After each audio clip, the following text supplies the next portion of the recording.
Section 3. In this section, you are going to hear a conversation on animal protection. First, you have some time to look at questions 21 to 25.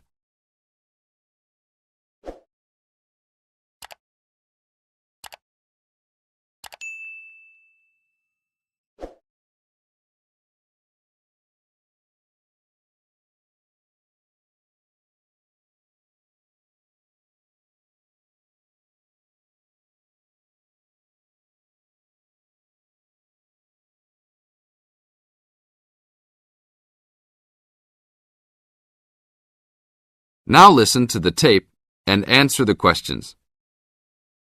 Thanks for joining us today, Mike. How did Baja California become a consideration for a condor release? Our recovery plan for California condors requires us to re-establish the birds in as much as their former range as possible.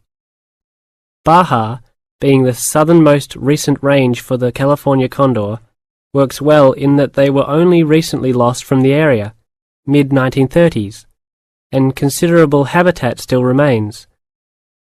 It is very isolated with very few people in the area. The mountains are spectacular, ranging up to 10,000 feet, or 3,000 meters.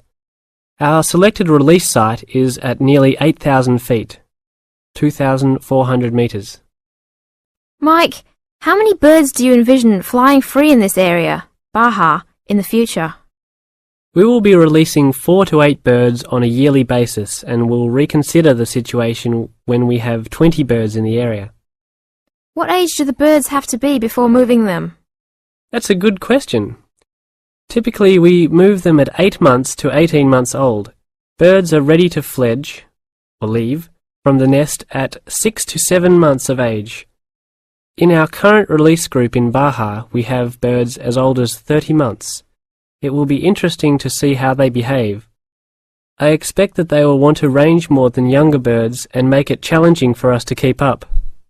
Is there a maximum number of birds a certain area can support? Yes, it's called the carrying capacity for any area, for any species. In our case, our strategy to find that number is to saturate the environment to a level where we determine that the birds are showing difficulty either in finding food, behaviorally, or in survivorship. That level is greatly determined by the availability of food in the area and nesting possibilities.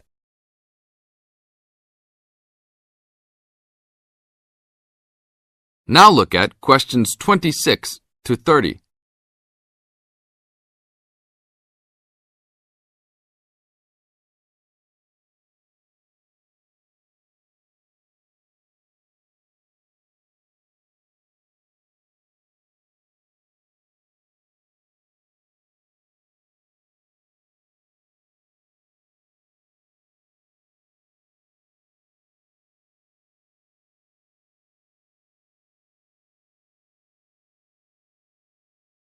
As the talk continues, answer questions 26 to 30. What do you hope to accomplish with this release in the long run? I expect that well within 10 years the condors will be flying north and joining birds already released in Southern California. Hopefully we will reach at least 150 birds in each of these populations within about 15 years. What would you say is the biggest contribution to the California Condor program's success? That would have to be the fact that we were able to breed the birds in captivity from the 27 birds we started with in 1987 to the 205 birds we have today. This is thanks to cooperation between the San Diego Wild Animal Park, the Los Angeles Zoo, and the World Center for Birds of Prey in Boise, Idaho. Are there any problems keeping track of and protecting your released animals outside of the US? Nope. We are using radio transmitters and will be using the new satellite and GPS transmitters as well. Which system is better? Using satellites. The advantages over radio telemetry are numerous. It makes it possible to keep up with the bird's flight without being led miles in a matter of minutes. It took the young condor only a week to migrate across the state, and with just radio telemetry, poor weather can keep a plane grounded, and not all roads are accessible to track them on ground. New technology will allow one to be able to track birds that are not accessible by plane.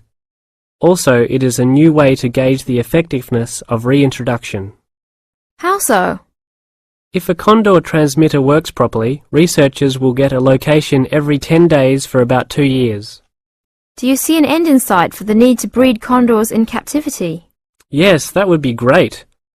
But it will take a while for us to establish the two wild populations and make sure that they are sustainable. Part of our recovery is to maintain a captive flock of 150 birds in various zoos around the country as a safety net for the future. This is the end of Section 3. You now have half a minute to check your answers.